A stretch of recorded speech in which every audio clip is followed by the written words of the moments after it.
આનંદીબેનને લઈને હાલ એક મોટા સમાચાર સામે આવી રહ્યા છે। તાજેતરમાં કેન્દ્ર સરકારે ઘણા રાજ્યોમાં નવા રાજ્યપાલોની નિમણૂક કરી છે અને કેટલીક જગ્યાએ બદલી કરવામાં આવી છે। આમાં સૌનું ધ્યાન ખાસ કરીને યુપી પર હતું। યુપી બીજેપીમાં ચાલી રહેલા ખેંચતાણ પર બધાની નજર હતી।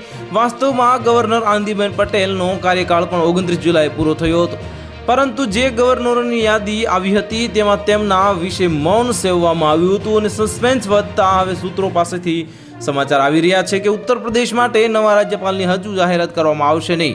આનંદીબેન પટેલને આગામી આદેશ સુધી પદ પર રહેવા જણાવાયું છે। કહેવામાં આવી રહ્યું છે કે આનંદીબેન પટેલને 3 મહિનાનું સર્વિસ એક્સટેન્શન આપવામાં આવી શકે છે। જો કે ઉત્તર પ્રદેશનો ઇતિહાસ છે કે અહીં કોઈ રાજ્યપાલને બીજી વાર તક મળી નથી।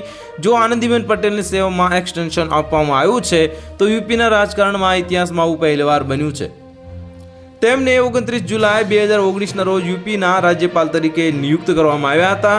તેથી ગયા સોમવારે તેમનો કાર્યકાળ પૂર્ણ થયો હતો અને પરંતુ ગયા શનિવારે જાહેર કરવામાં આવેલી રાજ્યપાલોની નવી યાદીમાં યુપી અંગેનું મૌન હતું અને એટલે કે આનંદીબેન પટેલને બીજી તક આપવામાં આવશે કે પછી કોઈ નવું જ નામ સામે આવશે તે અંગે સસ્પેન્સ હતું।